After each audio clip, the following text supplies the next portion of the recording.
prisirišau diržą, nes dabar šiek tiek pasivažinėsim, pažiūrėsim, kaip mašinos važiuoja. Turiu tokį vieną kolegą ant galinės sėdynės.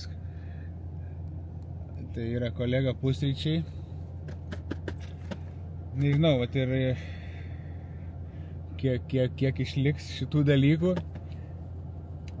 Pasitestavimai automobilio visą laiką gali būti taip šiek tiek pavojingi.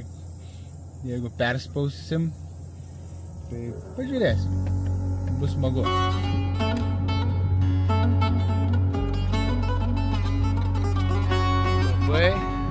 Labai graži smėlio žaidimų aikštelė. Užsikasė praktiškai visi, kas galėjo. Kas negalėjo dabar, užsikas vėliau.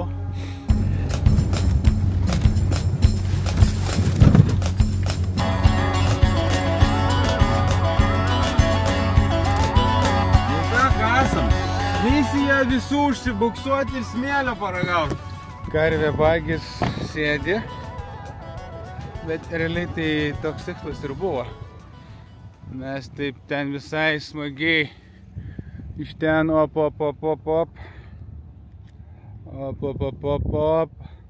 Čia ir vat į viršų kilom. Ir kas čia nutiko mums? Mes iš 9 mašinų, žodžiu, nuomo išdūrė, nors primiktinai sakiau 4x4 ir nepatikrinau, pats kaltas. Čia yra bagis, tai kol kas vienas iš 9 yra bagis.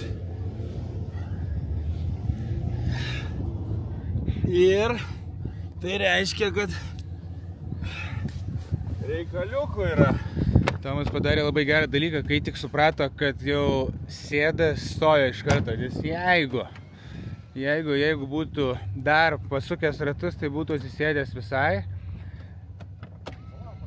Ir panašu, kad nebeapsimoka tikrai sukt. Juolab turim 4x4 šalia.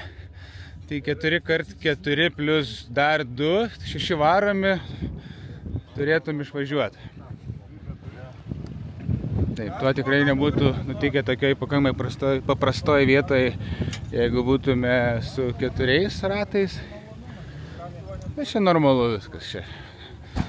Šitas vat pasivažinėjimas dabar su nuotykių fabriko visa pilna komanda ir skirtas būtent chebrai pasivažinėti ir suprasti, kaip viskas veikia. Nu gerai, gerai, pradėk. Varyk.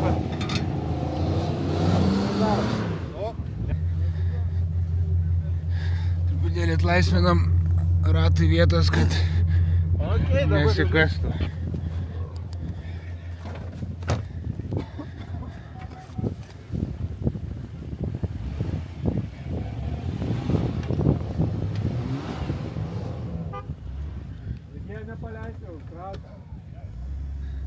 Na, dar kartukas ir viskas bus gerai.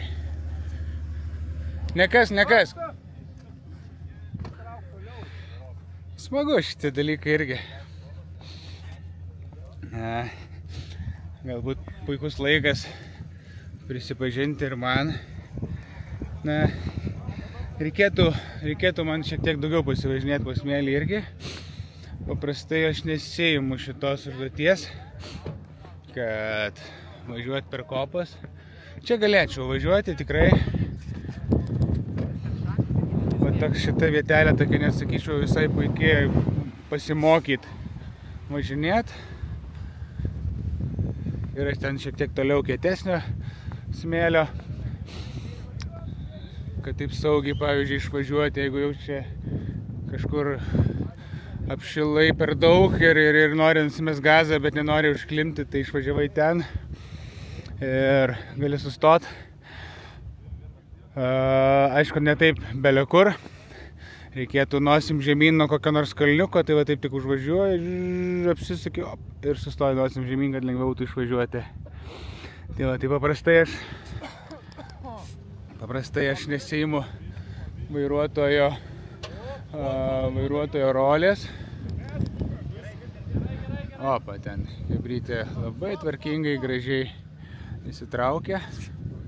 Man lengviau yra naviguoti, skaityti reliefą, skaityti žemėlapį, priimti būtent tokius sprendimus. Bet jo, norėčiau pasivažinėti, biškai išmokti, kad vėlgi mano žinių bagažas, kuris ir taip yra nemažas, kad jisai pasipildytų ir galėčiau būti dar naudingesnis vienos ar kitos komandos nariu. Karvės bagė prisijungia dar keletą žirgų, arklio jėgų. Pavažiuok, dar neįsitemp.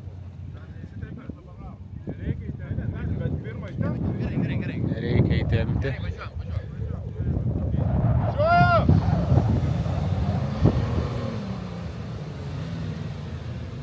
Nu va, Tomas laisvas. Toliau smaginasi. Karvė bagis dar kartą sėdo.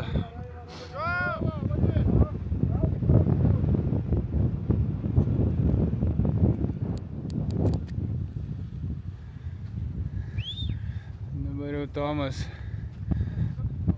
turėtų važiuoti va čia. Dar geriau apsisukti ir ten per kietesnį paviršių apvažiuoti šitą kopytę iš šoną. 100 kartų paprasčiau jau.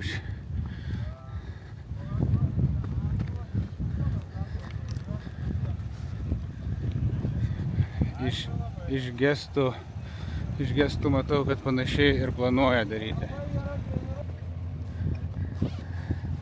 Gal per tą kietą pučiam? Ką? Ne, tai taip, va jie pasitrauks. Ja. Ten biškį ir tada į ten nuvažiuosim, greitai paimsim.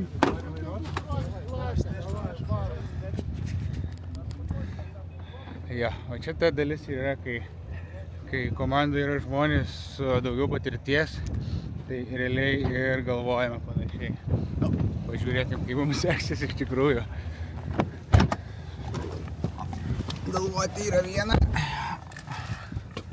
o daryti ir įveikti yra kita. 4 varomi yra dar kita. Užpakaliuką į kalniuką.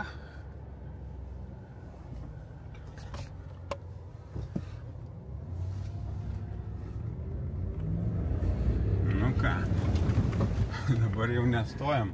Geriau. Jau dabar kaip vaitis, net leis geležėlis. Bet svarbiausia, mes kiaušus vežam, tai žinai. 100 kiaušų beveik, kurie yra skirti pusryčiams, tai bus gerai jų neišdaugyti.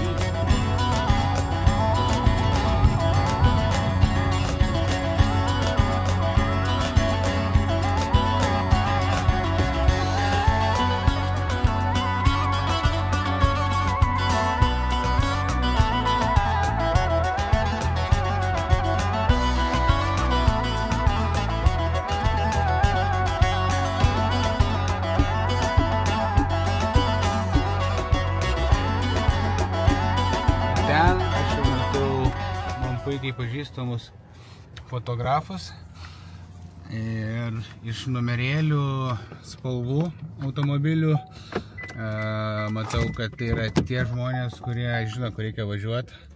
Tai mūsų va toks irgi sprendimai tiesiog paremti visom žiniom, navigaciniam žemėlapio Dakaro, kaip viskas vyksta. Mūsų atvedė ten, kur reikia. Labai laimingas, kad atvažiavau į kopytės ir šitie vaizdai man visą laiką džiugina širdelę. Nu, ir šitas veidas irgi pradžiugina širdelę. Su Tomu esam šventę gyvenimą ne kartą. Islandijos gatvė atsimni, Tomai? Oi. Ten galima tą nuotrauką parodyti, bet negalima. Blogos YouTube'as. Negalima tos nuotraukas parodyti. Apspigins žandukai žiūrovus. Oi. Pasimėgaukim kopom dar kartą.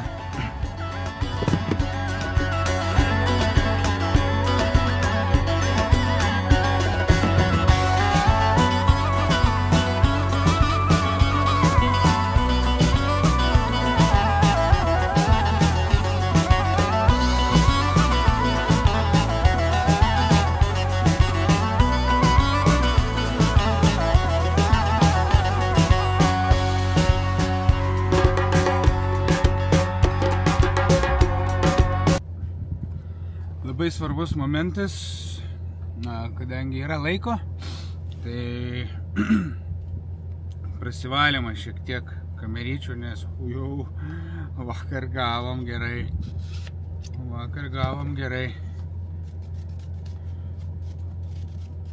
Labai paprastas valymo procesas, labai nevarginu savęs dabar, nes čia vėl tuoj bus tas pats, bet iš esmės pirmas dalykas tai šiek tiek prasipučiu, o antras dalykas yra paprastas šepetukas, dažymo šepetukas, tai tiesiog galbūt vertėtų nepagailėti vieno kito euro, kad jisai šiek tiek minkštesnis būtų, kad neperbrėžtų netyčia kažkur stipriau paspaudus, jeigu yra koks nors šerys nekokybiškas, bet ir ne per daug minkštas, kad visai ten jisai nieko nepadarytų. Tai prasiputi, prasivalai ir dar kartą prasiputi. Viewfinderis renka irgi labai gerai, dulkės, viską.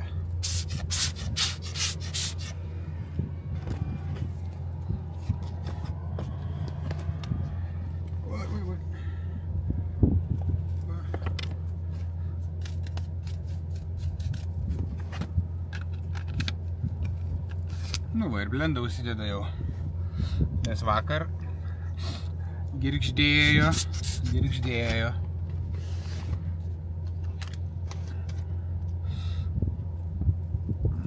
Nesu tikras, tikrai nesimatys, bet čia filtras dulkių toks.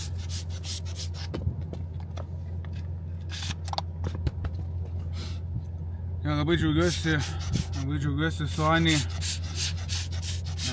kad padarė tikrai kokybiškus fotoaparatus ir objektyvus. Nu, nesaugau aš labai technikos, vis dėlto darbas yra darbas ir jeigu pradėsi dar daugiau galvoti dalykų, kurie kaip ir nereikšmingi darant tas nuotraukas, tai tikrai gali tas toks perdėtas atsargumas ir sutrukdyti kitą kartą. Tai aš jau taip labai nesaugau, bet kad joms kažkas yra nutikę blogo ir vandens turėjo, ir dulkių turi, ir neturiu priekaištų, nepastebiu, kad kažkas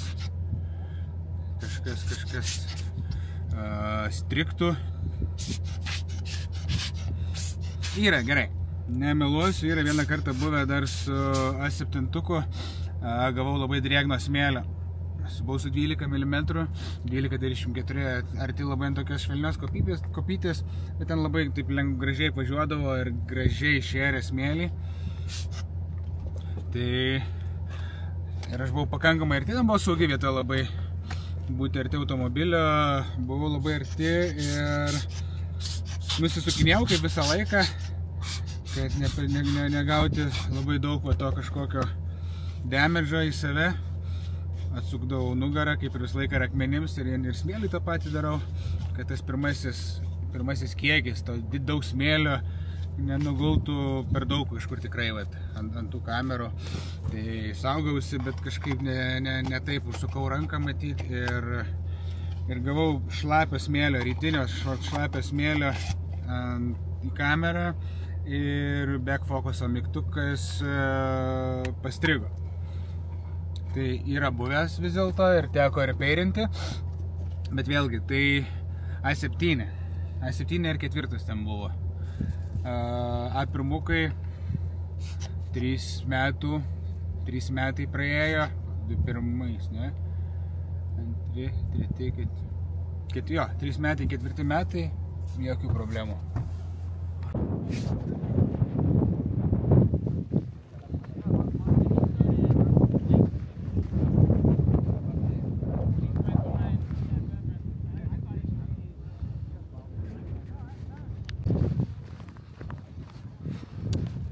Tik atvarėm, pamatėm porą mocų ir išvažiuojam. Tarp mocų įsimaišė šeritas labai įdomu, čia, žinai, kažkaip pasimalė jisai ir dingo. Ir ką tik pamatėm, jau tai 6 ryto buvo pirmas automobilis laimėjęs vakar greičio ruožą, o dabar ką tik pamatėm kitą automobilį ten. Taip, dar kitoj pusėje nuo motociklų trasos. Jo, tai kaip ir kalbėjom, kad motociklų ir automobilių trasos yra skirtingos šiandien, bet nelabai daug. Tai dabar jo, seksim automobilių pėdomis. Čia dranginis. Ai, mus pavešk.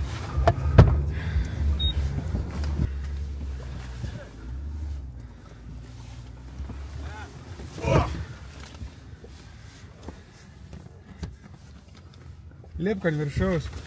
Daryk langą, daug Lipk ant viršaus. Davai, bamperis cielas. Iškasėt, bet cielas. Dešiniau. Mane neįmotų trasą.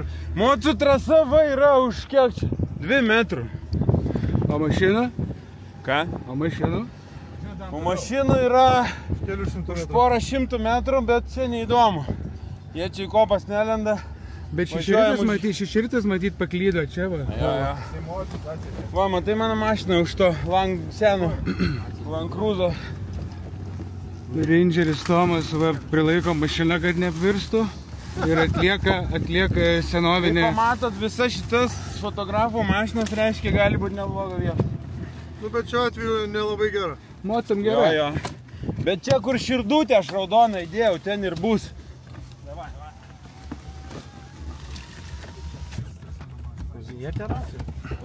Dronas mano liko irgi. Vytai, Čiau. su mumis ar su? O ne, reikia Tomo nepaleisti vieno, žinai. Okay. Varom ten ir tada ten.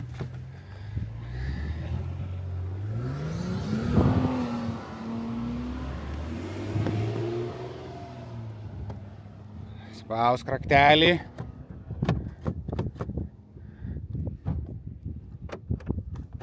Opa. Bliama, nežinau, kiaušą ir neišlakstys. Nu, Tomai pasirūpink. Minam.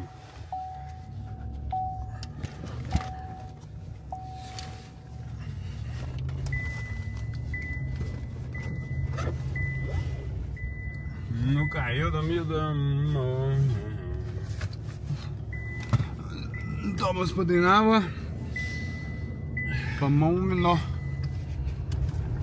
Važiuojam ieškoti nuotykių. Opa!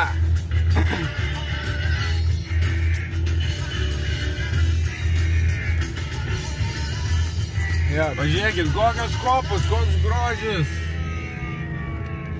gražu, tikrai gražios kopytės. Dar O dabar važiuojam į beprotiškų dydžio 200 metrų kopą, žinokit. Pravarė, PC matom, kur pravarė. Gal jau jūs matot, kur į kopą įlinda?